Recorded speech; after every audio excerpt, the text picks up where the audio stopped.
don't know if I don't know if it's going live on Insta, which we need. So before we move forward, I just gotta make sure that that's live. Oh yeah, we're live. All right, finally taking over. Welcome back. I got Doomhand Skulls of Power. I finally took over my DM position from Chris. Thank you, Chris. That was good. You're welcome. Glad I could help. Yeah. All right. Act 10 starts tonight. This is going to be sick. But Ooh, first, as always, um, roll high and roll, subscribe. yeah, roll high and subscribe. I always jump right in and just forget to say our famous phrase. Roll for recap, and I think I should partake in the roll here because, you know, I It's hope I don't have to do it, but well here before we roll. High or low. We are in oh, Trigard though. we're going high. High in Trigard always. So if you're high, you do not have to. 16. So you're safe. I got a nat 20, so I assume that. Great. Oh, Wait. Um, Oh, we're gonna have an Adam roll. Oh, Budabot can't do it anyway because No, I he wasn't wasn't here. there. Yeah. Adam. um, Yeah. s- so last session, we finished off the Oni that we ran into on the Forest Trail. Um, and then we started on our way to Trigard and started getting chased by Did you say Oni that you met? What is an Oni? Sorry. their like these like ghoul type creatures, humanoid. They've got like claws, Wait, like like long Oni from like claws. Japanese lore? I'm not familiar with Think of that. like boogeymen and the Right. like trolls from demonic underneath. creatures that eat children. Yeah. Cool. Yeah, Okay. I mean, yeah, they eat kids, and they were like they were smuggling kids basically through the forest, and they had like a campfire going, and we ran into them, and we had to like pretend to be like selling them kids because we found out that they had kids nearby the campfire that they were essentially cooking and eating. And Right. we did like this whole heist of That's of right. orphaned kids, basically under their noses. As I mean, we did it as far as we could till we got busted, and then we had to fight them. Um, we took most of them out. I mean, we saved all the kids, but we had to fight the guys. We took most of the bad guys out. One was left over. And then the last session, we started by finishing that guy off. And then we were heading to Trigard, and we were getting tracked by fire giants because Hmm. my belt of fire giant strength kind of started going off, started feeling warm. And that's usually when they're nearby. And we debated whether or not to fight them. And I took the boring route and was like, I don't think we should take. I think there was like seven of them chasing us, Yeah. Six. Yeah. and Or yeah, 6 or 7. He Seems said. like a lot Yeah. It of was fire giants. quite a bit. yeah, like I took one on, and that's how I got my belt. But like, I don't think I could have taken out seven, even with Kali. And the queen apparently was powerful, and which I just kind of unintentionally RP'd it, um, as like because I didn't know that she's like powerful. She could have potentially helped us, but I was just like against the whole thing. Uh, so they missed us, and then we got to Trigard, and then that's all I remember. And we have the queen with us? Yeah, She went. She went. I believe she. I think. Yeah, the queen. So yeah, we snuck into Let's Trigard. backtrack a little Yeah. for Booterbot here. So Booter, what's Yeah. the last thing you remember?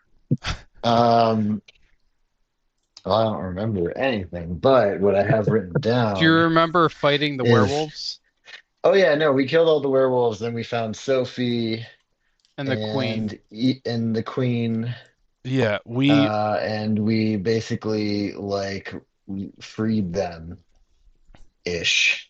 But they didn't really want to be freed. It was kind of weird. That was the last thing I remember. we brought Sophie back to Evil Titan Tamer. That was when we had the boogeymen with the kids, and instead of fighting, we sort of, I mean, we did end up fighting, but it was very cool. Turgan like took all the kids out, essentially. You helped, but you sort of fell. You were in Sentinel mode the whole time, and we picked up that magic item. We picked up reverse amnesia. The reverse amnesia, the Yeah. second part of it. Yeah. Where'd you find that? The queen had it stored in Titan Tamer's vault. And Okay. also as a thank you for rescuing 6 children that Titan Tamer and his wife will now take care of and make sure they find their homes. I gave you some notes on the partial amnesia because he helped design and build it. Okay. Yeah, so the king King Lololo ushered you into a hall and wants to thank you for essentially saving his queen. And I'm gonna go ahead and play that ambient music. You walk into this big hall. Now this banquet is in the House of Baal. Just remember that's where you guys snuck in and defeated a long time ago. It feels like almost a year ago. This is a huge temple devoted to Baal, the god of murder, who they do worship. There are a large number of people in the city that worship this god. And when you walk in, you'll notice that there are symbols of blood, like just the blood drops and skulls on the wall, but they're sort of dusty, and the atmosphere doesn't feel any like demonic in that sense. When you walk into this hall, you'll notice that there are particular people there.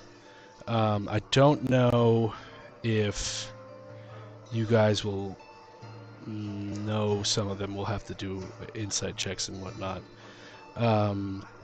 But the castle, the Grand Hall is bathed with warm golden lights and lanterns.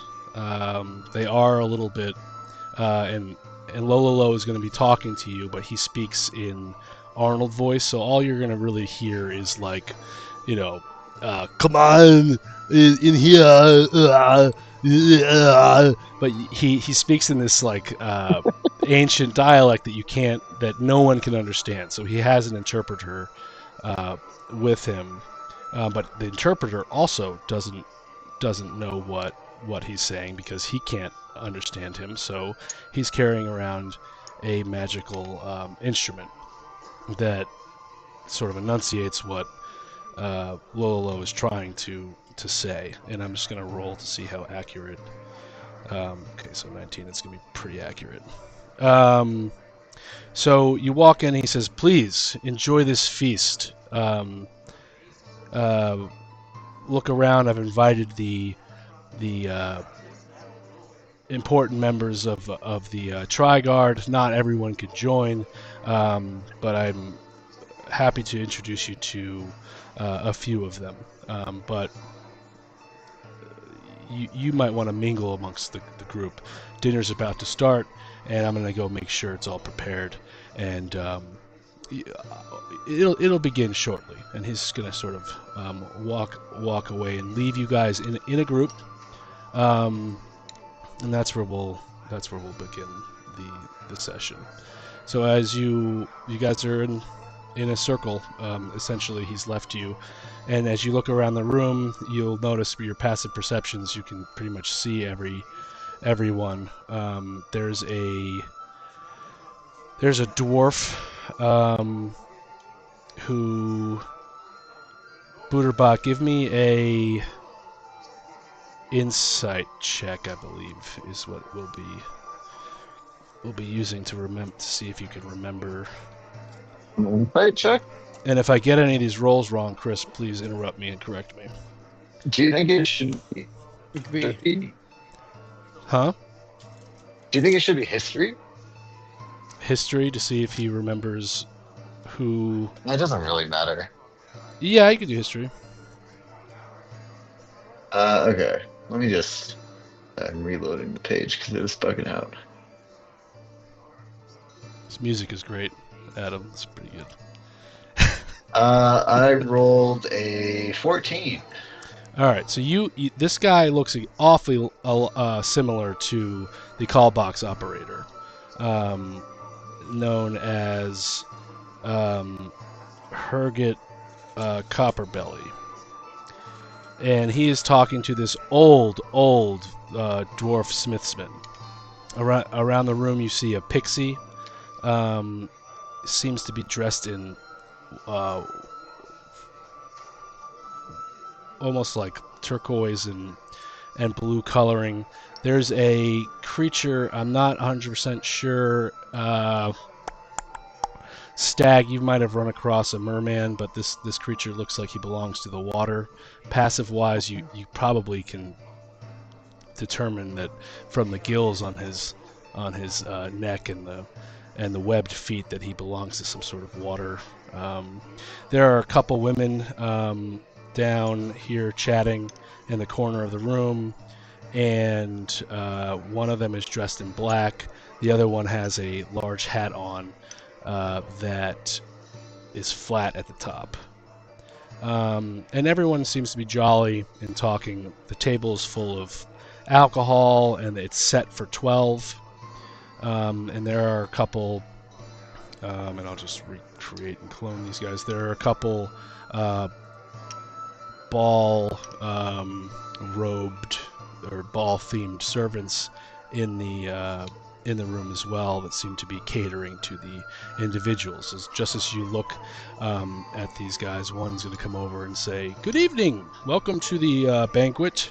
Can I get you anything to drink?" Oh, yes. A round of drinks for us all, I think. Perfect. Yeah, I'll have some of your finest oil, sir. No problem. King Lilolo has told us that we have to make sure we cater to everyone who comes in, even the Warforged like yourself. I'll be back in a moment. And he sort of walks off into the next room, and you hear some clinking and clanking. Oh, fantastic. Stag is going to approach Turgan. Well, I know we haven't spoken much. Nice to meet you. My name is Stag, Seth Hartley. You might have heard Seth Hartley. I'm a performer. It seems that you've, I wouldn't say joined or tagged along or... I'll slap my hand on Turgan's back and I'll say, "Oh yeah, he made quite the impression." Oh, well, welcome to the group. I guess do you know what we're doing here? Has anyone filled you in about the skulls and the ninjas? More or less. And then I go and I draw the penis and I say, "Do you know what this is?" It's Stag. It's a smile. It's like that was before my time, unfortunately. He's gonna turn, look at Sprock. He's always had that since I've known him. But I can add it to my list of things to look for. Hold on. He's gonna fiddle around with this a little booklet.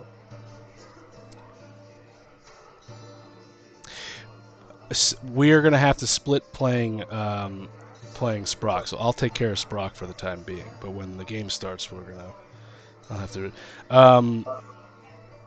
So go ahead. I'm sorry. Sprock is going to sort of, he can't. Shape tattoo. He's going to show the tattoo of the phallus on his face, sort of lift up the tentacles, and he's going to say, "How did?" And he's going to telepathy into you. How did you come by this tattoo? I remember I got that tattooed on my face at the town of Brock months and months ago. That's very weird, peculiar that you'd have such a symbol on you or know of it. Weird. It must be a sign of fate or of some sort. And give me a Constitution check, Turgan. Okay. Con save in the middle of a ball? Yeah. This goes back to our Discord from earlier last week. We have 17. You feel just a slight, nothing bad with the 17, but your hair starts to raise up a little bit, and you're feeling a little like you're a little uneasy. It's almost as if the mushroom high is about to kick in. Like everything's you feel a little quiver up your spine a little bit. Nothing bad. It almost feels good. You hear out of the corner of Copperbelly and this large Copperbelly looking character says, "Ho, the old Smiths." You overhear him rumbling, "Oh, the old Smiths, lad. You don't know exactly how to build them. All you do is build those war machines. But really, the essence of travel comes through the gate, the call boxes that I've created. But we couldn't have done them without you." Clank, clank, and they start chugging. You hear that bit of conversation. The servant is going to come back. "Here you are, gentlemen. Sorry to interrupt. Here are your drinks. Oh. If there's anything else I can do for you, you let me know. I do know that the dinner is going to start soon." Oh, fantastic! Thank you. I think I look at He hands out. He oh. sticks out his hand. I give him a high five. Custom, I don't understand. I flip him a copper piece. Thank you, sir. I will take care of it.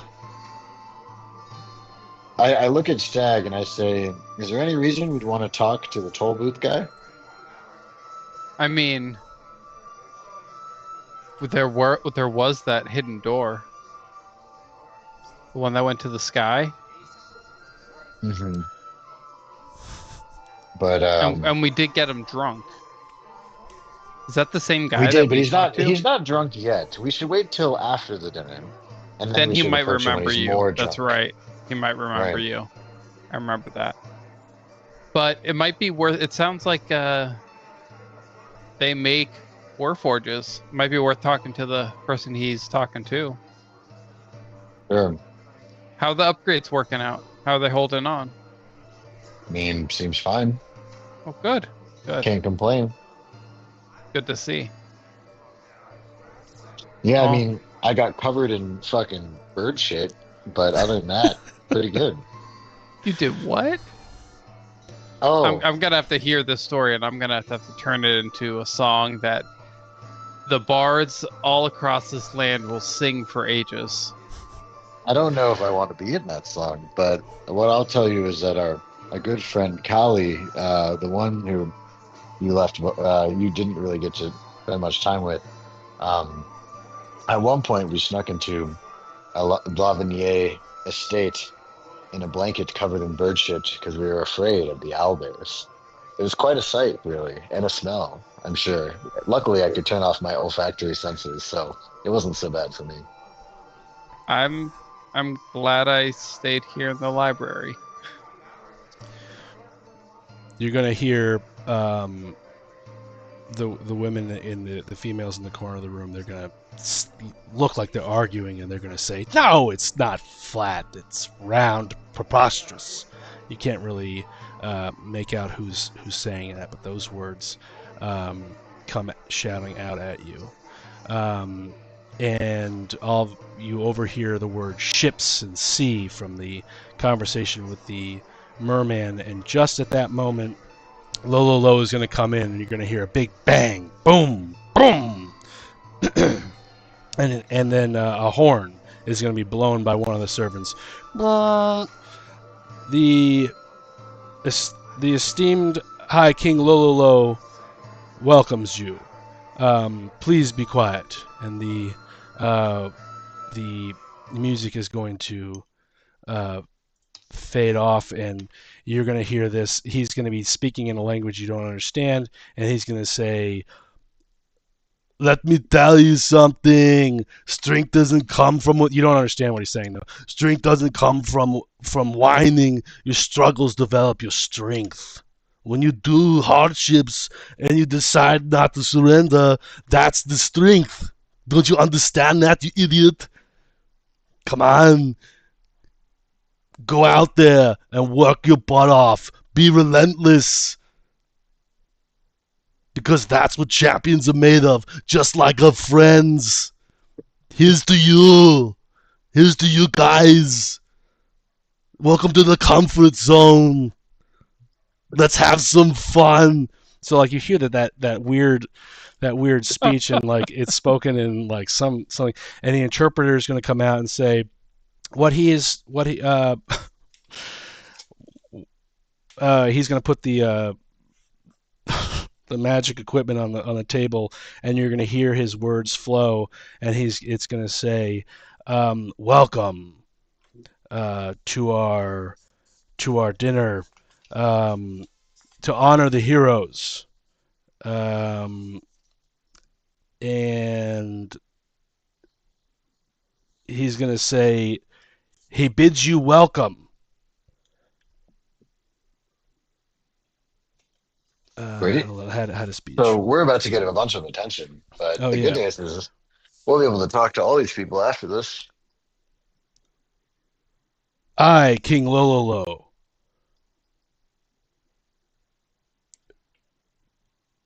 thank you, mighty adventurers, for saving the Queen from the wolves of the Wandermount region and bringing her back to us.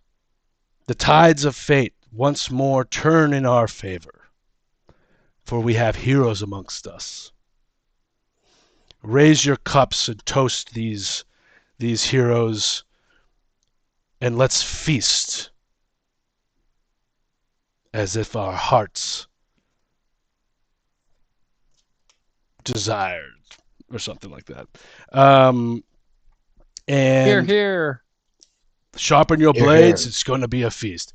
And the music turns on, cheer, cheer, and everyone sort of starts to come to the table.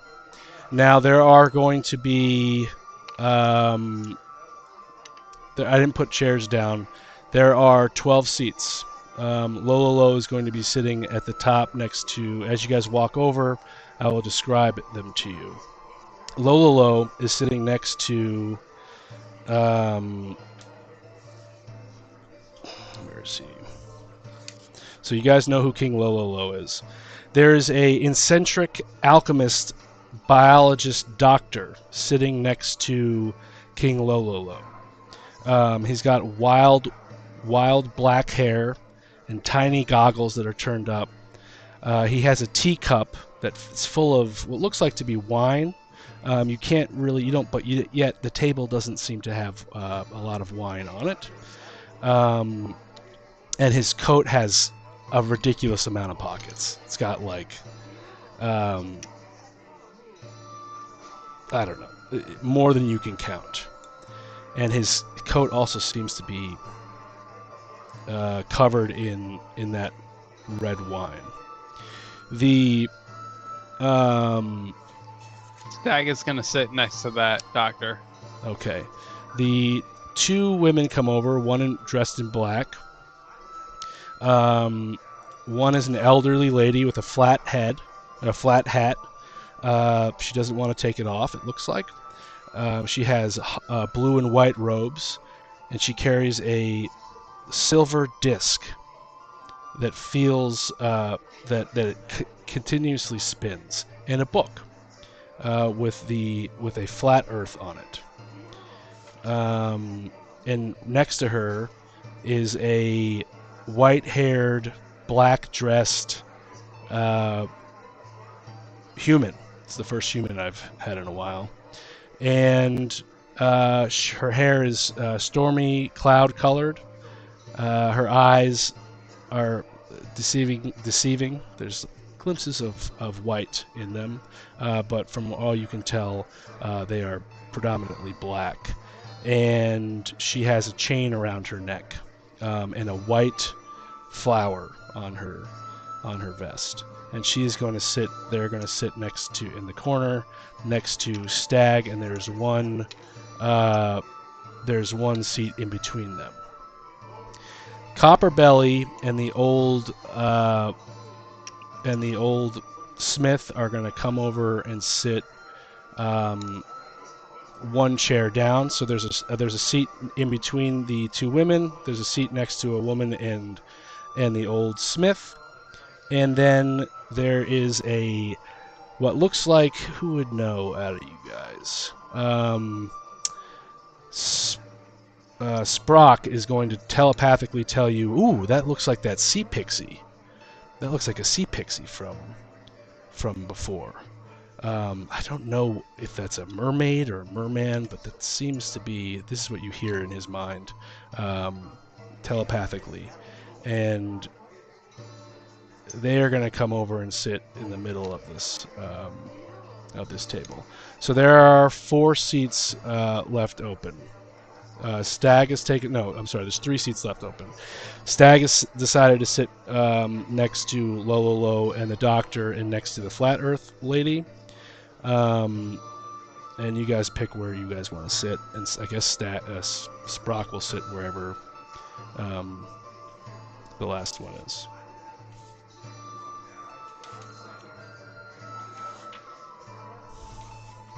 Whatever. Yeah. Um, I turn to Bergen and I'm like, don't worry. We don't have to say much if we don't want to.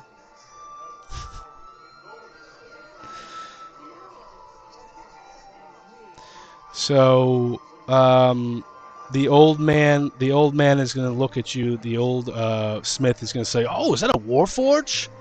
Oh, why don't you come over here, young lad, or old lad? I'm not sure. I haven't seen a Warforge like you built with those parts since I was in the Underdark years and years ago. Why don't you come over and sit next to me?"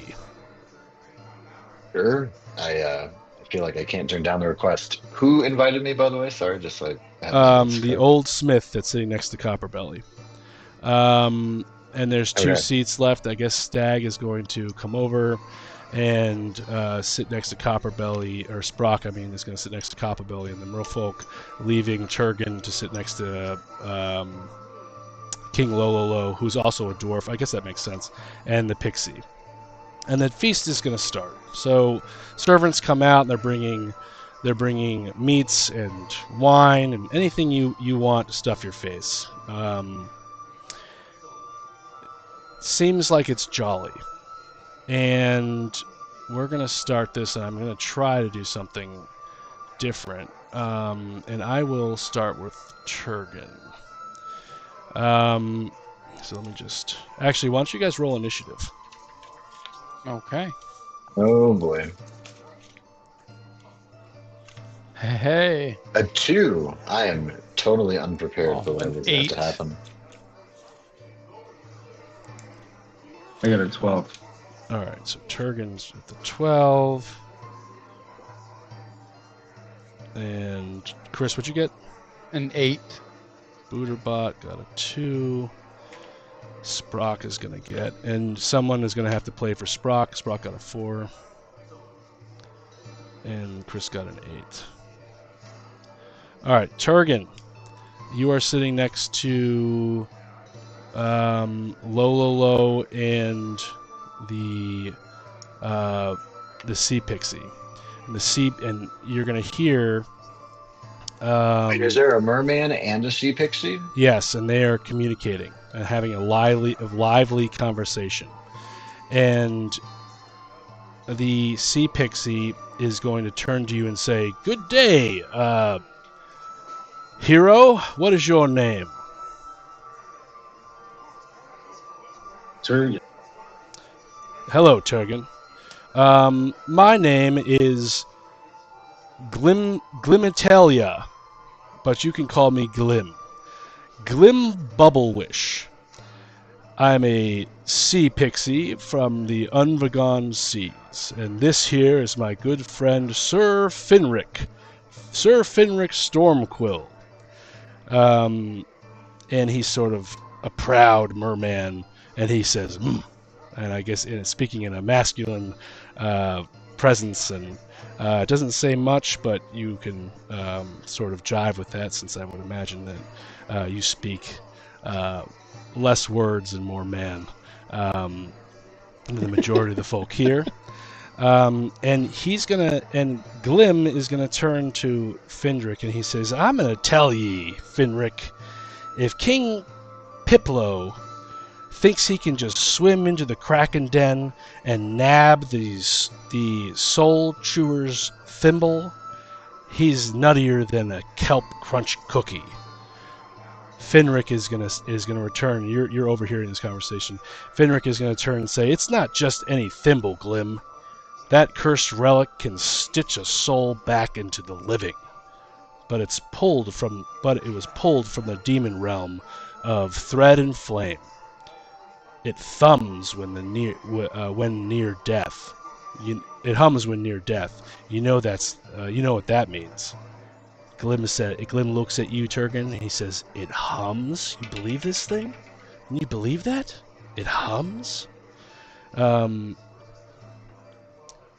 And he's going to ask you a question, Turgan, and he's going to say, "You, surface folk, you ever fight a kraken?" Not I. No.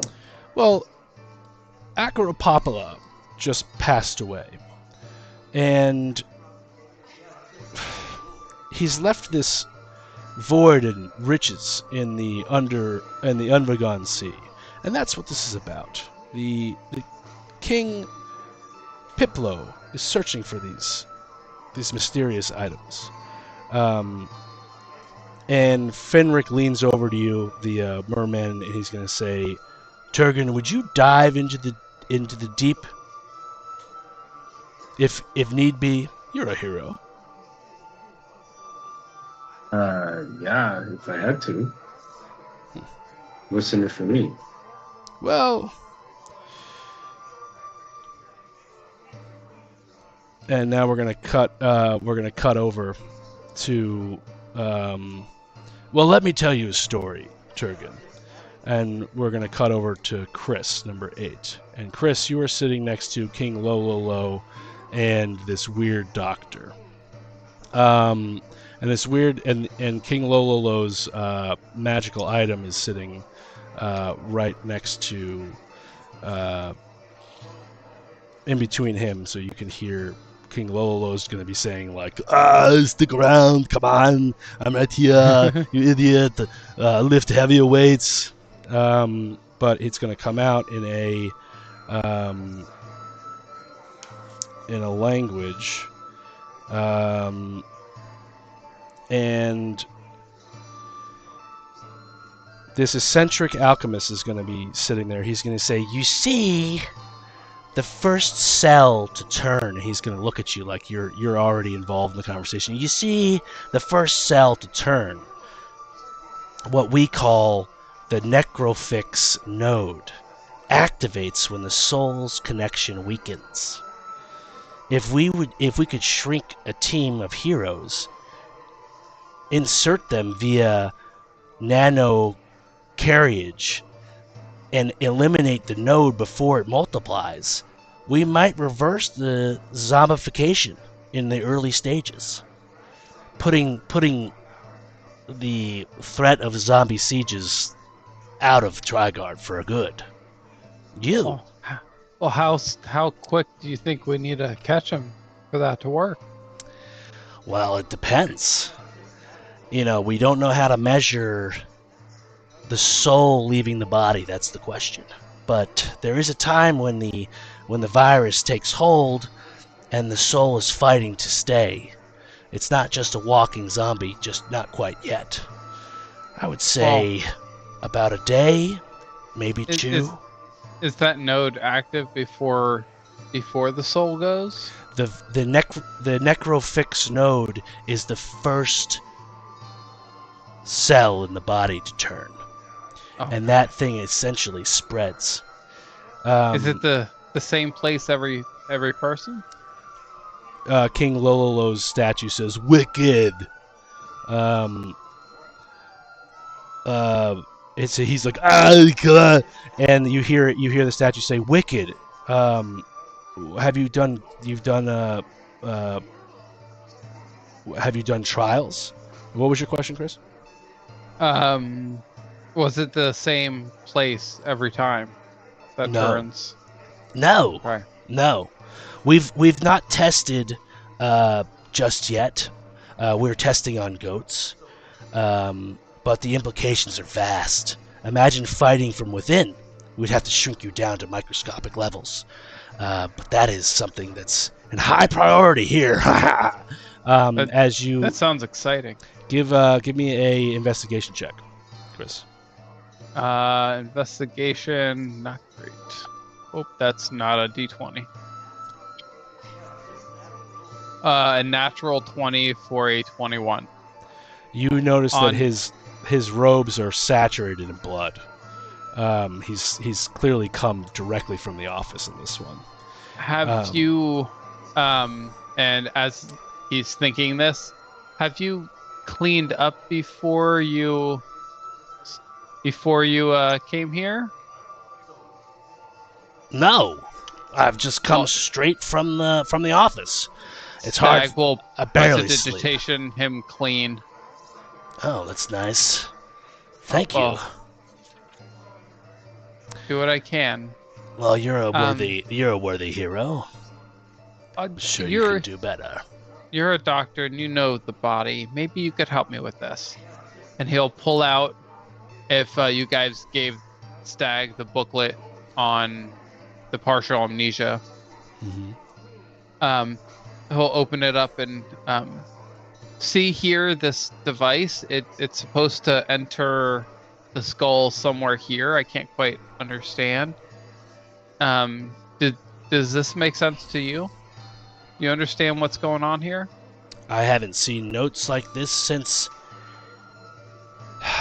for years of study.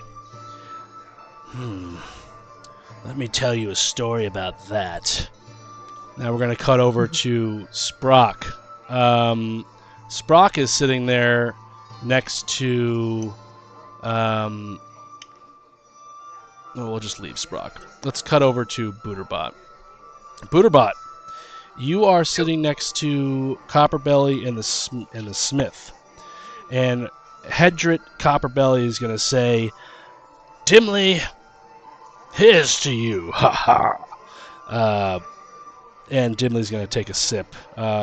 You look at Dimly, he's an old dwarven tinkerer with steam burns on his body and his dusts in his cracks. And Copperbelly is this big, fat, heavy-set dwarf with a big copper, essentially a copper belly. And Dimly's going to say, "The Middle Dark's boiling. Let me tell you, the Middle Dark is boiling. You, Warforged, can tell that you are not from this time per se. You must be very old." what is the Middle Dark is boiling? Oh, Anyway, yes. I'll get. What do you mean by that? Well, the Middle Dark is boiling. Amal Argots cracked his crown. The fella made a pact with a thing that spoke sideways.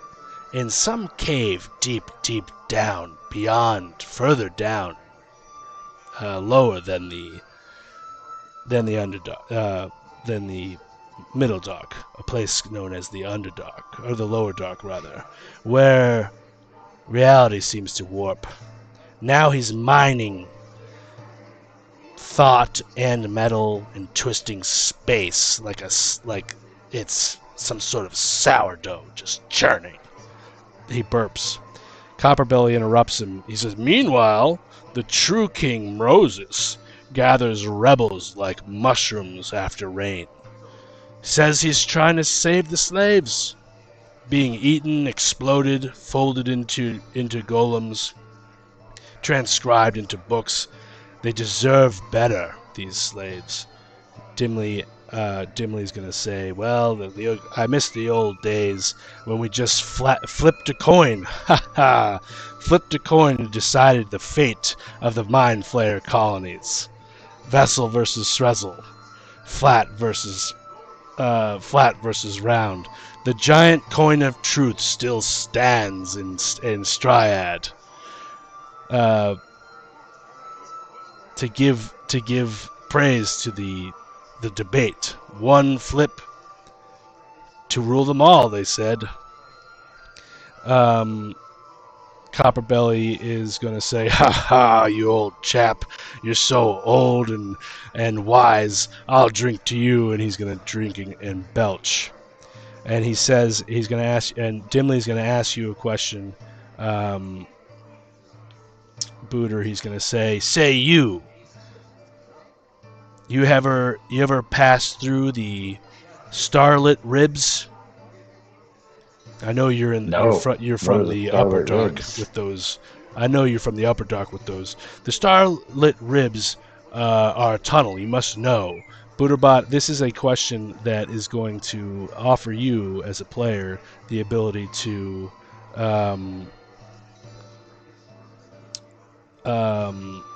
world build. Describe the Starlit Ribs. It's the tunnel that connects the Middle Dark and the Upper Dark. Right. Yeah. Flashes of memory come to me. The Starlit Ribs are a unique tunnel, unlike any that I've ever seen. Where whoever it was, I don't even remember who, they drilled a tunnel straight up and down from the surface all the way through multiple levels of the Underdark, from the Underdark to the Middle Dark, all the way down. Though parts of it are collapsed now, but they get their name from the luminescent rocks that are in streaks going up and down the tunnel. So it looks like you're going past the ribs of a great dragon, like you're almost inside of it, from these layers of luminescent rock that that the tunnel was carved through. Nice. 1 point for you. Oh, this man here offers you a fresh, fills your glass of oil. Turgan. Let's see here. Yes. You had asked about the story of the Unvagon Sea, I believe. And the pixie Glim Bubble Wish is going to turn to you and he's going to say, "Well, there was one Agropopula. He's the Kraken, the King Kraken, the head of the Kraken Order. He vanquished, he died, he disappeared. It was almost as if he just evaporated into thin air, leaving the Unvagon Seas. You know, you Earth dwellers, you don't understand that the sea is vast, full of creatures. It's a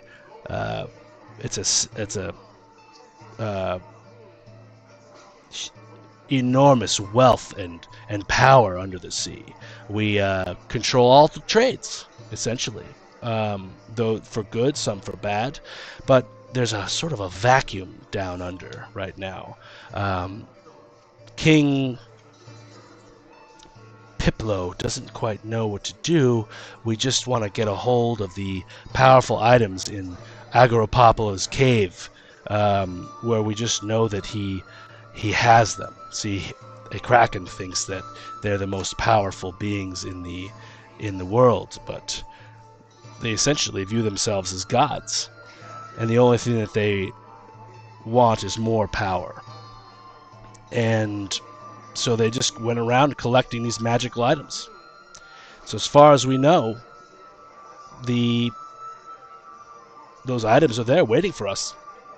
So King Piplo is trying to find them. The merman Finric is going to stop and say, well, that's not exactly it. There are 3 other Krakens, young ones, debating right now as we speak who's more powerful. And as soon as that debate is over, well, we're going to find out real fast who the king is of that sea. So I ask you again, Landwalker, would you dive deep to stop a war? Or steal a demon thimble to bring back to your king? To our king? I can do that. Okay.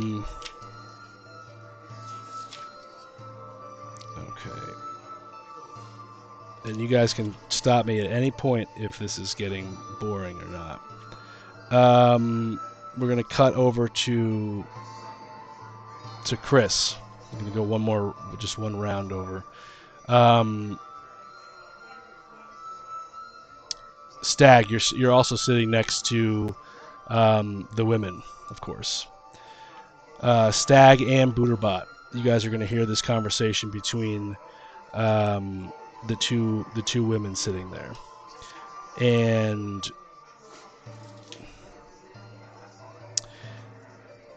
Stag will eat some cheese and some chicken, and this is delicious. The elderly lady's going to say, I am Yerner. I am Yerner Weathersbody. And Cairo, the world is flat, okay? Everyone knows it. This debate has been going on and on. Cairo's going to interrupt. It's observable.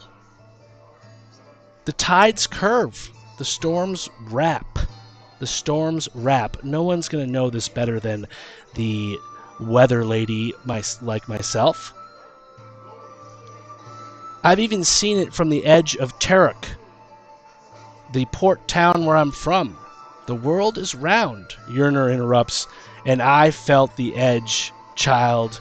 The even orb temple knows. Flat is a butter plate. Flat as a butter plate. Ask the Sky Dwarves, or the Loxodons in the Sky Village up in the sky. They fight because of love, not logic. Stag will jump in. It's like, well, why ask the people up in the clouds? Why not go all the way to the moon? That's Don't interesting. they make these sky ships that go really high up? There should be one that can get you to the moon, and then sure you could look back and see if it's round or flat. Dimly Axon is going to roll a... Dimly Axon gives you an eye. Dimly Axon overhears your conversation. Huh? Moons, huh? Cairo. Yeah. Cairo's going to say, not so fast, Dimly. Love is logic. The sky kingdoms rise and fall like breath. The Loxodons ride wind, and dwarves mine the clouds. But neither can live without the other. You understand that. The round earthers and the flat earthers need each other. It's a paradox. Yerner says that's because the paradox proves purpose. The earth is flat, but the round earthers need the flat earthers. Because if they didn't exist, then they wouldn't have anything to argue about. So it's a love-hate, not just love. Cairo's Well- going to look at you, Stag. Yeah, go ahead. Well, say, well, then maybe you could find something more productive to argue about instead of if the world is round or flat. Have you been to the Sky Kingdoms? I'm excited to go one day. I've only heard about it. Yerner leads in. Do you love someone enough to believe the impossible? I have. Her name was whatever that my player's name was. I think You that love was her so Mind much you remember her name. Flayer. You know what? I'm going to give you a Quellball. Quellball. I don't That's know. what they call it. Dimly Axon is going to come over to you now. I heard reference of a moon and a ship. Oh yeah. What say you, sir? That would be fun. Have you been to the moon? No, but see, I'm a submariner. Was a long time ago, until of course the flat Earth debate these women are talking about. We've already had one down south, down in the Upper Dark, and it sort of shaped reality and where we are right now.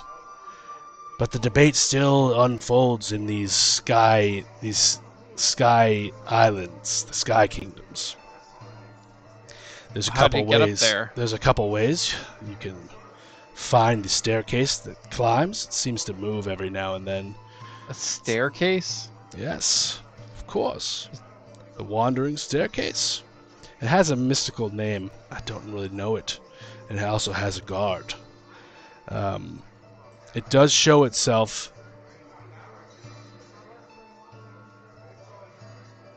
on, by chance, randomly, every night. Every morning it reveals itself in a different place, and it stays there until the next morning, and it moves. It's said that this guardian travels with it forever, for whatever reason, locked in. You're gonna hear Cardigan. Well, that's because he touched it. Rumor is the guard he touched the staircase when it was activating, and he got trapped in. Sort of sold his soul by touching and activating the scientific staircase, and when it was activated, it was rumored that his body and the staircase became one, locking his soul in. And a Cardigan looks over at Booterbot, and he says, You seem to be you must be in search of a soul, you Warforged.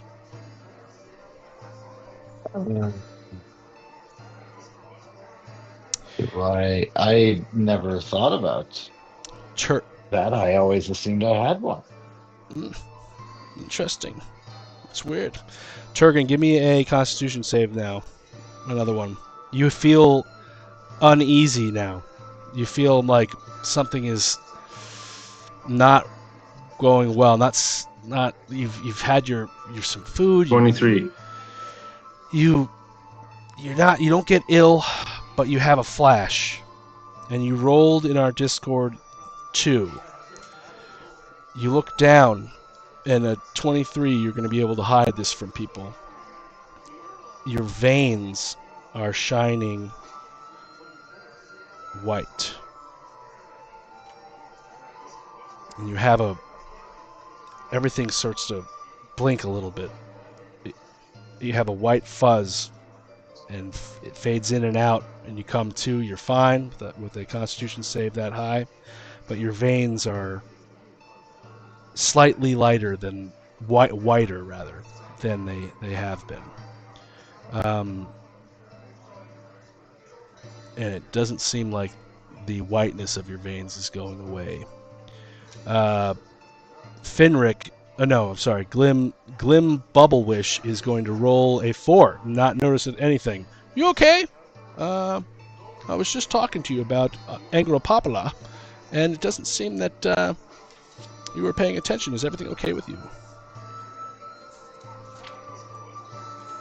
I'm going to describe to him like what just happened and show him my veins.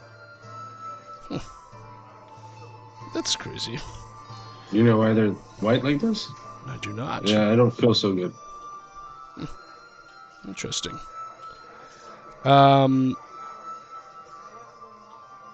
The waiters are going to come in. Is there anything that you guys want to continue conversing with these NPCs about? Just one. I guess I wanted to ask the Dimly. I wanted to ask him, um,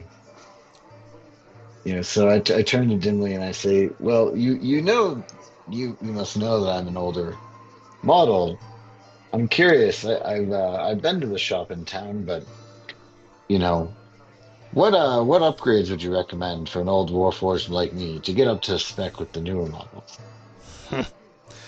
The last time I saw a warforged like you was when Debo Borginine? Arginine. Borginine asked for parts. I don't know if you remember her. You probably were around at that time. She was my owner actually. Really? Small world. Yeah. These in a grand city like this, small world. Poor lady passed away. Here's to her. He takes a swig of oil by accident. I can't drink that. Here, you take this. I must have mixed the glasses up. You were asking about parts. I'm so Yeah. old. I'll tell you what. That metal shop you were in earlier in Trigard, they did a pretty good job on you. I'm retired now, and I don't really have I cannot really deal with these upgrades. But I can give you these. Hero of yours, and he hands you a bag of Warforge tools. Okay. Well, thank you. Good. And I will have to upgrade your parts list. You will be able to use them to gain so a bonus HP on a short rest. Cool. If you want, but you'll have to roll. So your short rest will be you either get the short rest HP, or you can roll to see if you can use it to enhance to either get higher or lower. All right, dessert is coming. Does anyone else want to ask any of these NPCs anything else? The Nope. So everyone believes everything that these guys are saying. All right, so I was gonna. go ahead. I have all the adventure hooks written down. Turgan? Like, am I under the effects of poison? No. Something is happening to you Okay. that has happened to. Well, something is happening to you in particular that is different from poison. The waiters and staff are going to come out and clear the tables. Pardon me. Hope you're enjoying. Can I get you anything else? Dessert is about to come out. And they're going to start putting down this bubbling custard. It's moving and bubbling.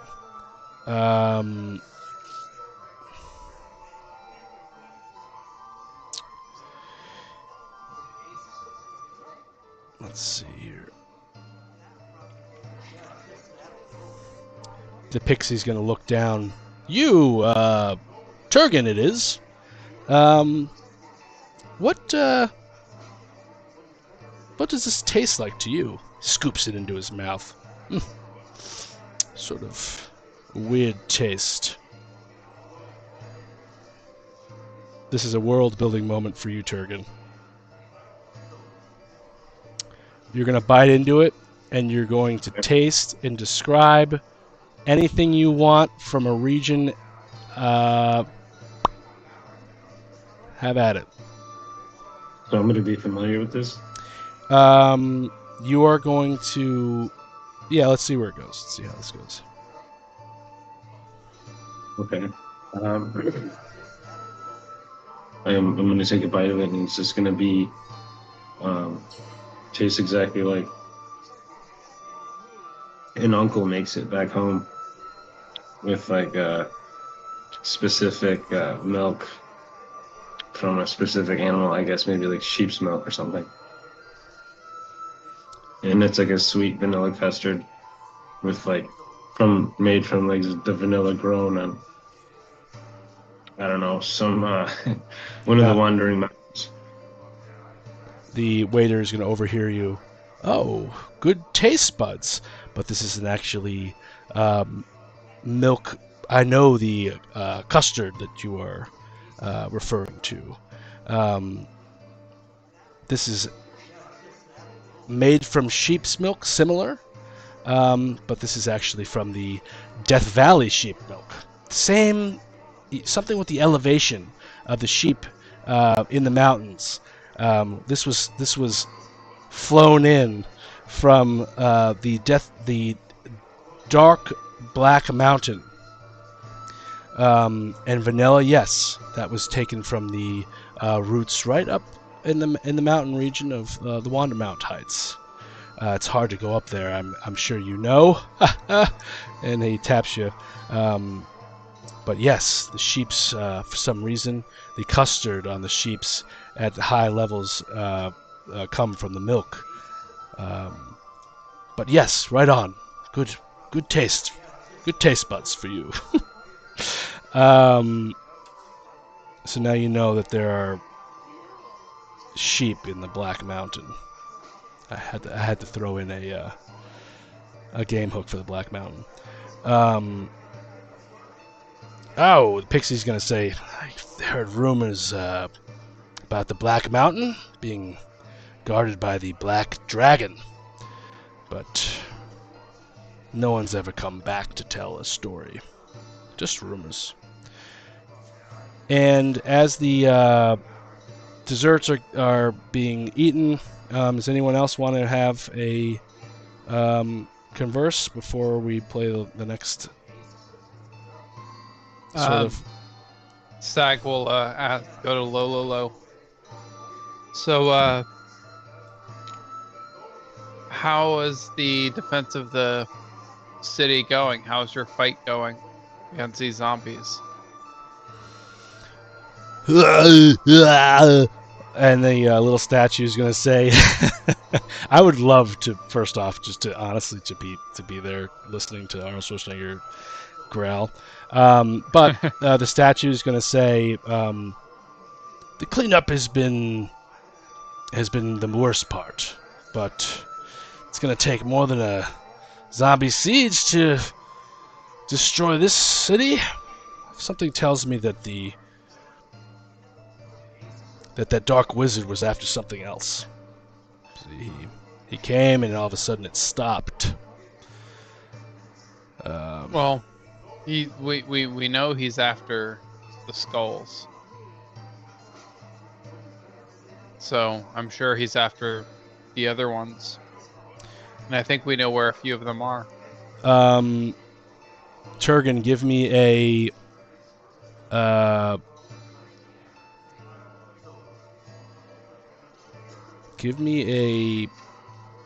let's see, I don't want to do a Constitution again. Which is the one that you can overhear?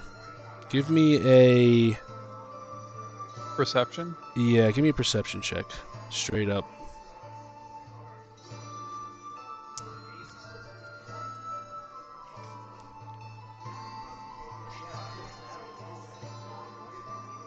14.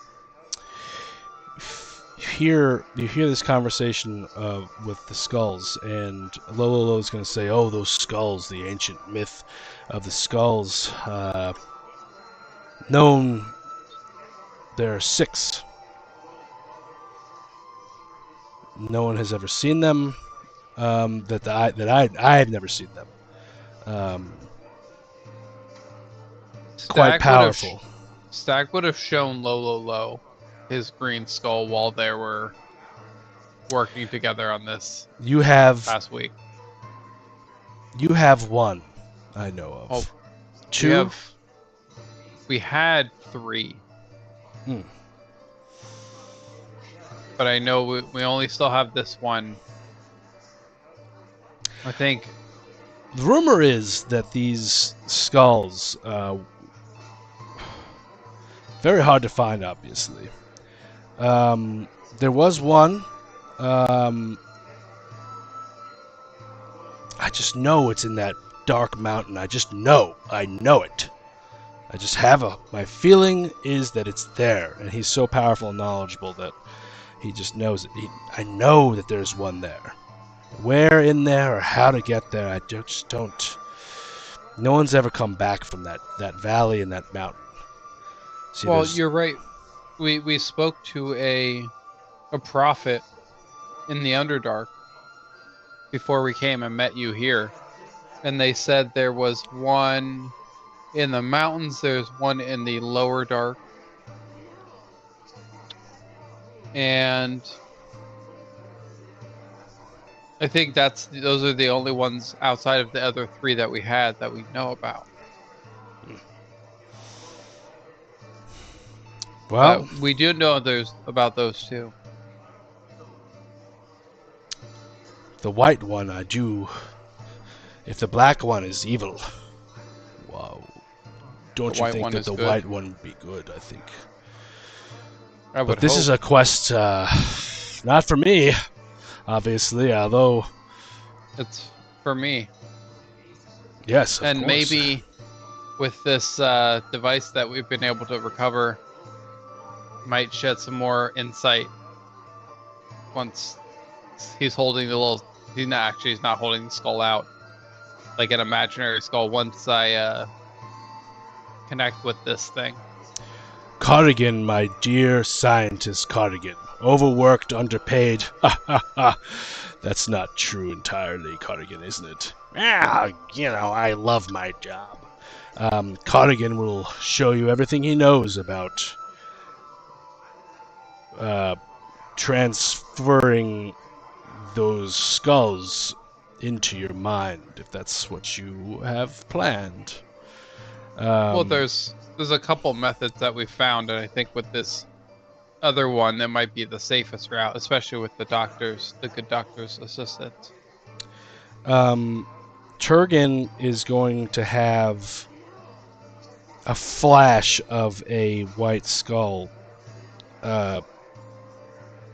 in his mind, just as they were talking about the white skull being good, and that flash is going to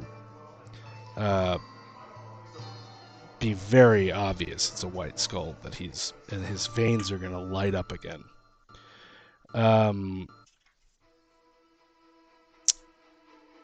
And now, and he says, well, Cardigan will certainly show you how to use those.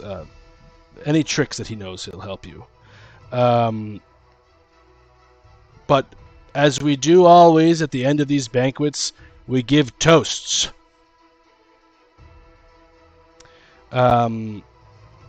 May I give a toast? You certainly can. And I will use my feature of inspiring leader to, over the next 10 minutes of this speech, give temporary hit points to the 4 of our party members that are here, Lolo and Dr. Cardigan. Yes. Actually, no, Lolo and Dimly Axon, since we know Dimly Axon from the past. We've met him before. he made Ignis's bow. Mm. And he'll give a speech to the heroes for bringing back the queen, to Turgon, champion among champions, to Glim,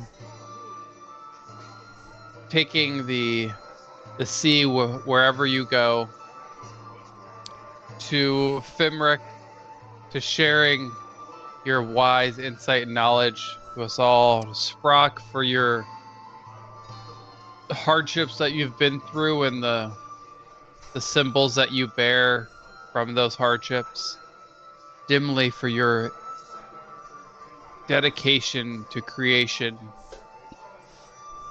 and Hedrick for your innovation in the call boxes. Cairo Yearner, one day you will find balance and find a better purpose for your lives instead of arguing whether this world is flat. And maybe Dimly might help you see that way. Dr. Cardigan, you're saving the world with your miniaturizations. We look forward to seeing what comes of it. And with King Lolo's leadership, this world will be united as one, and we all will be champions and heroes in our own right. Hear, hear! Hear, hear! Brave heroes! You've heard our woes and walked through our wine. We ask now, where shall you go next? Whose burden will you lift? Cardigan is going to help you with these elements that you have, these skulls. He's working on the zombification process. But the world needs heroes. Well, fellas, where do you want to go? I mean, Ghost? I think the Kraken feel sounds like fun. like, yeah, I would say either the Kraken or to space. I don't think the Middle Dark is all that exciting compared to those two. If we're looking for a skull, it's either the Lower Dark with reality or the Black Mountains. But I mean, I've always wanted to see what living in the clouds is like. What do you say about going up and... I mean, Sprock told me the story of the Loxodon who was a sage. Maybe there's something up there about that white skull, that last one. Sprock, do you have that ring? I think Sprock has one of the rings of shared suffering. You hear his voice. Indeed. Oh, yeah, he said this is what came from the Loxodon. What do you say about that? About a trip to the clouds? I'm cool with that, I guess. Not a big fan of heights, but... Oh, hold on. I can help you with there. He looks around. I guess I should use Lolo's fancy piano. But when we get outside, I can make a little flying carriage for you. You'll be safe. Cool. We could tie a rope onto you, tie a rope onto it, and you'll be good. Maybe. Well, you'll have to find that Weather's body is going to turn you. You'll have to find a way to the sky then. Well, aren't there skyships?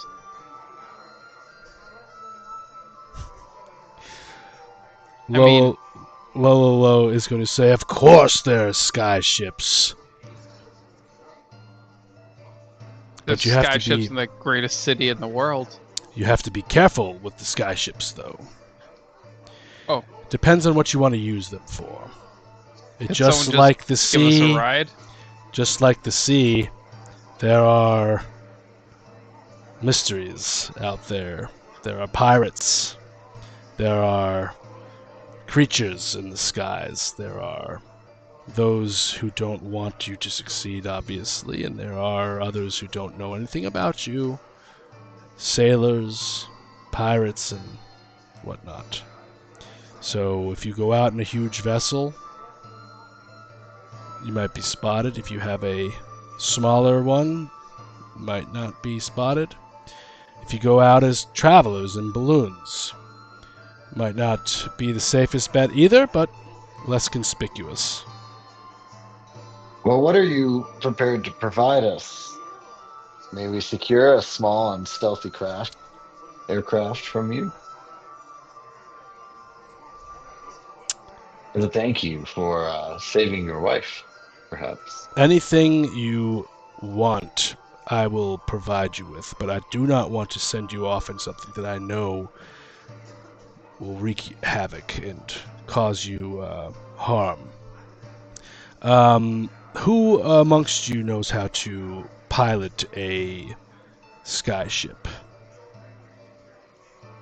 I think back on my look through sort of my data banks, and I see some old programming for piloting skyships from years ago, many years ago, and I say I could probably figure it out. Sprock, unfortunately Jake's not playing. Sprock has knowledge of ship. Does anyone in the group have any sort of knowledge of sailing, let's say, besides Sprock? Not this character. Sprock, I believe, was the... What was he? He was the boatswain? No, that was... He was the... Who's the guy for direction? The navigator? He was the navigator. Sprock is going to say, I have some knowledge of ships. Booterbot, do you have any... Would your character have any... I mean, you are a Warforged, so you probably have a... I'm good at dealing with mechanical things. I could probably pilot a craft. Okay. And Turgan, do you have any knowledge of flight? No, not at all. Not Like even any in the ships? Yeah. Okay. Okay, so we have one man who's had some experience. We have another Warforged. Let me see if I have anything, a vessel of some type for you, gentlemen. Flying, of course. Would you like to have? There are two types. Would you like to have the smaller? The smaller ships don't have quite the punch that the larger ones do, but there's only 4 of you right now.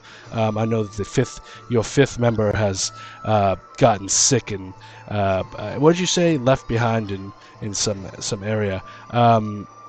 So we will have to give you a crew, and I will give you some of the staff here at the Temple of Baal.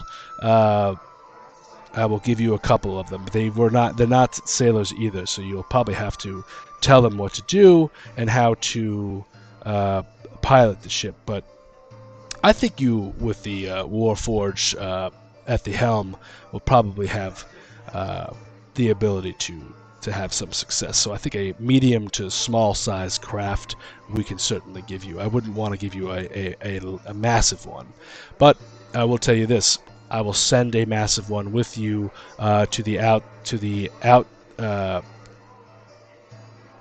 borders to fly you off a couple miles off out of the Triguard's realm, towards your Well, destination. could we go fly back to pick up Sprock on the way? Maybe. I think it'd be useful to have another navigator. Oh, you mean what's his name? Ignis. Ignis, sorry. Yes. If you can find out where he is in the Wanda Mounts.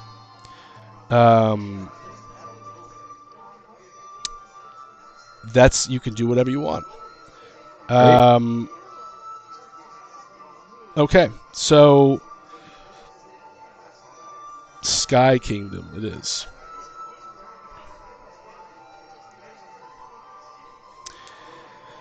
Do you, does anyone happen to have any maps or idea of what's in the Sky Kingdom? Not I. This is no way. This is like news to me. That even is Lolo, a Sky or Kingdom. I'd ask Lolo. Do you have any maps of the Sky Kingdom or contacts up there? The Sky Kingdom, Weathersbody is going to say, the Sky Kingdom, actually, no, I'm sorry, Cordial, what the hell is her name? Uriner or Cairo? Cairo is going to say, I know of the Sky Kingdom just a little bit. I know that the islands are constantly in motion. Weathersbody, you understand that? They're in motion. If the earth was flat, if the land was flat, if the land was flat, I don't think that they would be in constant motion. I think they would be... Oh, stop, Weathersbody says. Just answer the question. Well, the islands are constantly moving. I do know that the ships will only get you to a certain height. You'll have to find means up there of locating the staircase. There's only one way to, unless you find a magical portal, of course, but we have yet to find that. But I would imagine that flying a ship up into the sky will help you locate the staircase as it moves. You'll be able to pinpoint it. So once you get up there, there's only going to be a couple things to see besides the weather, which I'm familiar with, clouds, and anything else up there that's mysterious. But when you get up there, I would try to find the staircase. You'll be able to probably, I don't know the ins and outs of the staircase, and the Dr. Bunda is going to say, well, we know the staircase is solid, and we built it with magic, and we sort of lost it, and it just transports itself around randomly. So when you're up in the sky, I would bring food. That staircase could be right there in front of you, and the next night, gone, 100 miles away. So you'll have to be prepared for it to vanish. But I do know that you could. We did build it with the intention of being used as a docking station midway up. But once you get towards that kingdom up there, there's a barrier that the ships aren't allowed in, unless they, of course, have the blessing of the Loxodon, and that's all we know, really. But the best bet is to find that staircase. Kali is a Loxodon, isn't she? Kali is a Loxodon, but she has taken an oath with the king.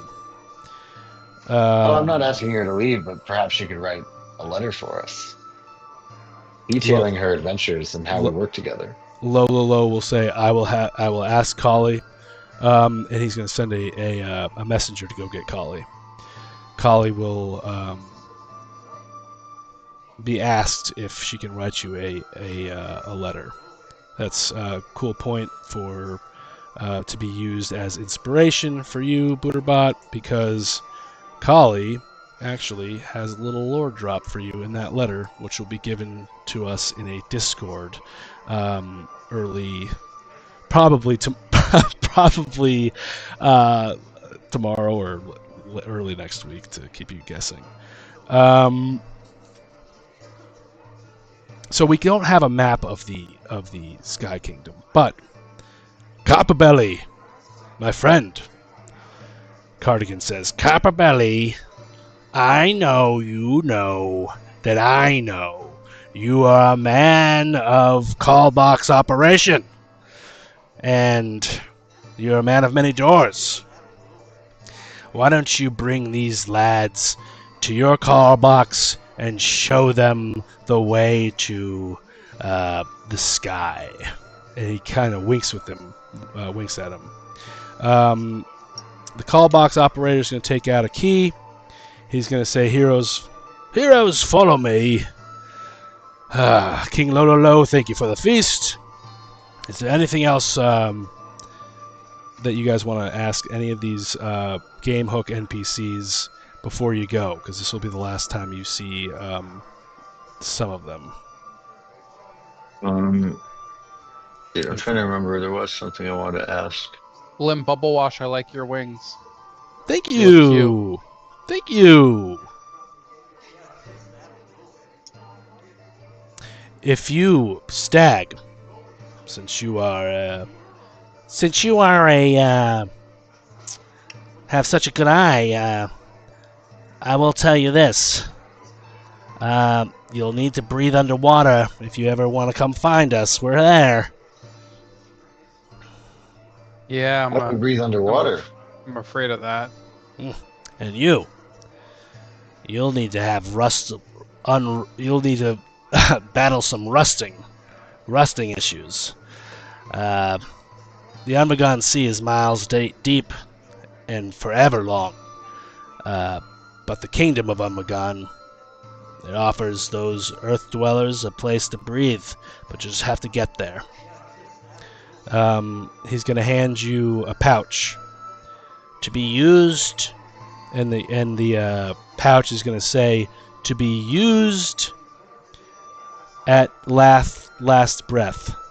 The pouch has special items in it that will only come out for those earth dwellers that are on their last breath. This is for you guys. Well, thank you very much. Pouch. Well, we will hopefully not have to not get to our last breath. We'll find a way to come visit you in the Unbegun Sea. So, anything else you guys want to ask these NPCs about the world? Oh, I wanted to ask Copperbelly about the door to the sky. So I turn to Copperbelly and I say, "Sir, I remember you. You were the conductor of the transportation toll booth. Is that correct? Yes. Phone booth? I am the creator of the call box that we use to travel the Trigard. Turgan, just imagine that it is what he's describing to you is sort of like the Matrix travel. There's old school telephones all over Trigard that they use and pick up, and they get teleported to a large area with a lot of doors. And those doors lead to other telephones around Trigard. It's how the city travels and commutes to work and stuff. So that's what he's describing. Yes, of course. And he has his big thing that he's holding is a big thing of keys. What was your question now? You wanted to know something about. He's like, it seems like every time we meet, I'm drunk. Well, at least last time it was intentional on my part. This time I had no part in it.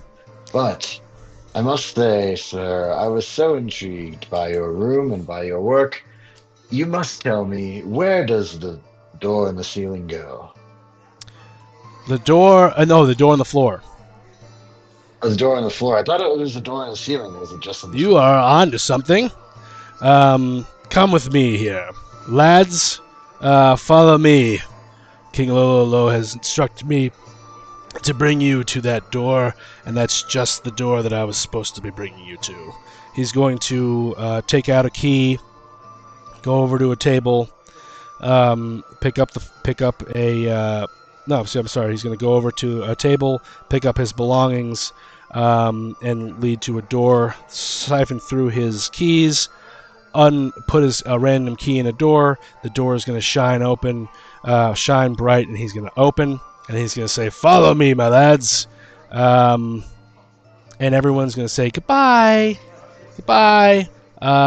Dimly, Axon is going to say, "You, Warforge, hope you make it down to the Middle Dark. And when you do, tell Moses, Dimly, Axon didn't die in vain. And I hope that that he rights the wrong of Amil down there. Tell Moses when you see him, Dimly, Axon didn't die in vain." That should help you. The Middle Dark is one of deceit, but those words will ring true. So I turn to my companions and I say, I don't think this is. I thought we were going to the Sky Kingdom. Maybe we should ask this for an IOU later, kind of thing.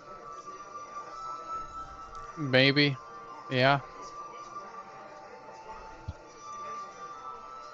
So, was it Copper Copperbelly. Belly? So we're actually trying to get up to the Sky Kingdom right now. Sure. Follow me. You can help us with that? Absolutely. The Weathersbody and are going to say, "Bye. Bye." I will say to Copperbelly, thank you so much. I would love to use the store another time, but my companion's taking me elsewhere. Give him a formal farewell. Turgan, roll me Yes.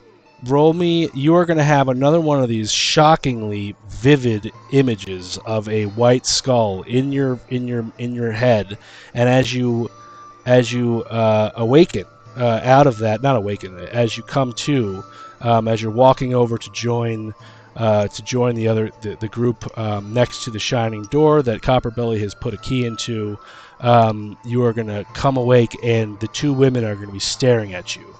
Give me a persuasion roll with advantage.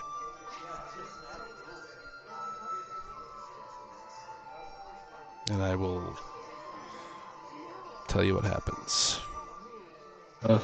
8. That was your persuasion with advantage? Yep. I have a -1 to it. The let's see who's, so you're gonna woo one of them, and 20. Let's see. You know what? You decide. One of them is gonna fall for you. Cordial, the weather woman, or Cairo. Sorry, hold on. Here, Yerner Weathersbody and Cairo Cuddle Roar are gonna both look at you. One of them is gonna be a lot more fond of you than you probably would like, and they're gonna say to themselves, "Oof, this gentleman has some sort of radiant, white, beautiful hue glowing from him." And why don't you roll me? Why don't we just do it even or odd? Just roll your d20, even or odd.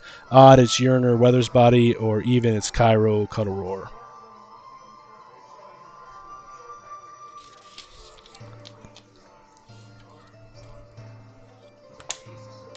All right, I picked odd and I rolled an 11. So that's Yerner Weathersbody is going to say, "Woof, you're such a hunk. I'm just falling in love with you." She is going to offer you pulling out of her pocket a vial. Now you got to roll me a D100 and take a note down for what this potion does. 58. 58. She hands you glowing cubes of golden light swirling through a thick, muddy brown potion. When you drink it, for 1 minute, you gain a burrower speed of 60 feet. Oh, that's awesome. Dude, you're gonna fucking. You're a purple worm. Like a little, Yeah, you're going to the sky, like a but little, you're like a so- little like whirling dervish falling on the ground. and she's So going to what say is this called? it's called well, there is no name. It gives you it's a magic potion. We'll call it the burrower potion. It gives you a burrower speed of 60 feet for 1 minute. So you can essentially go in and out of the ground deep down or however far you want, up to 60 feet at any point in time after you drink this, for up to a minute. It's just in a vial. It's got glowing cubes, and they're swirling in this thick, muddy brown potion. And she's going to say, and this was whether she's older. The older lady has fallen in love with you because of the white aura that is radiating through your veins at the moment. With that said, Copperbelly's going to say, enough of this. Cairo, Yerner, ladies, good evening. We have business to attend to. He's going to open the door and walk through. Do you guys follow? Yes. King Lololo is going to say, you're always welcome back to Trigard. We will inform the guards that you are essentially one of them, and to be treated like such. As you pass through this door, let me just highlight you guys, save you as Copper Group, so I don't have to search and... You guys are going to be transported to the... Man, it's been so many maps since the... Here, Callbox Operator. Callbox Operator Hall. You guys are going to come out. The music has stopped. Uh-oh. The music is actually... lost. Okay. You guys come to, you walk through 2 doors. One door, you walk through the first door, and the Copperbelly, you guys want to say anything to Copperbelly as he's walking through? He says, come this way. We must close that first door before we can move on to the next. Get in now. And you guys all sort of follow him in. And oops, I shrunk one door by accident. And you're in. He's like, I am quite drunk. I hope this gets us to the next spot. Let me make sure he can. With a 20, he should be fine. Constitution save. He's not drunk. I was going to have you guys transport randomly somewhere else, but a Constitution save of a 20 for him. He will lead you right into the call box. So essentially, he's going to say, I remember some of these lads from last time. Turgan, I am the call box operator. This is my call box station. And this is where all of the transportation is done. You, however, are going to be coming with me. And he points towards... Who brought up that... the sky? Who was that? The floor door? Yeah, the floor door.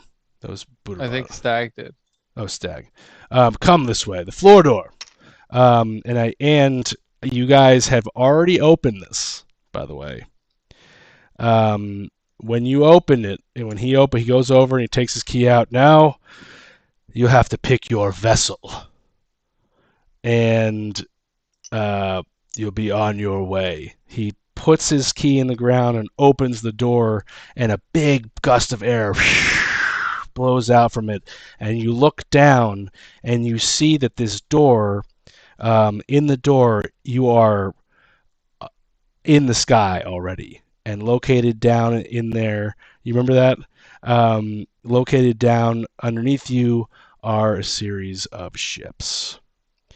Now be gentle and be careful when you jump onto them.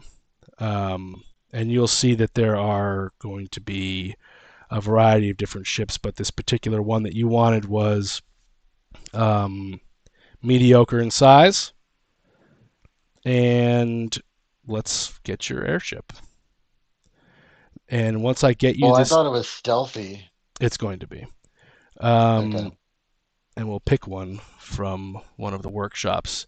And this is Ooh. essentially where we get airships.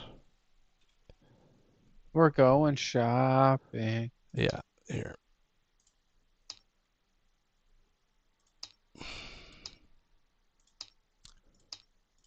Oh, people might crash out of this. Do they have airships on this? Oh, yeah, I see stuff on the side. Like gunship. No. Let's see. What does that look like? No, not cool enough for me. But you will get your airship, and that's where we're gonna call the. Let me just go back to the Warforge. I'll probably just end up giving you the other airship. The other airship, Yeah. the Unless cool metal one. Um. No, the regular one. You know what? I think But I think we it doesn't recently. have that weird engine in it, though, right? No, it doesn't have. No. Where did I? Adam, didn't I show you the? Oh, you know what? It was in here airship. That was that. Sorry, it's taking me a second. Your first session back, DMing your, learning where all your maps are. Yeah, here we go. Clouds. Oh, juice. All right. Juice. I think what he's going to end up doing is giving you one of these. This is a little guy. Would you? So he's going to say to you, you have the smaller, more. This one here. This is the trading one that was. He's going to say to you, you can have a larger one that acts more like a ship. It might be something that you can use in a little safer manner, or you can have one of our smaller, more discreet vessels. Ooh. And that's up to you to decide. You guys want one of the ninja flying pads? The ones on the side? Oh, Booter, you probably can't see it. I'm not logged in. I mean, I just think we should go for whatever we think is going to help the mission. All right, I'll send you. Get pictures of them. I'd So say we go got big or go home. Go big or got- go home. Love it. we got this little guy, little stealthy guy. Oh, it's a nice little picture. I mean, we all know you guys are going to go for the larger one, right? I mean, Not necessarily. This little one over on the side is pretty sick. Or yeah, we get a whole picture of it. Or here's our second one. Watch him. There it goes. The whole proper airship. I mean, like they both like. I guess again, for me, it's just about whether there's a distinct advantage to each of them. The second one looks cooler.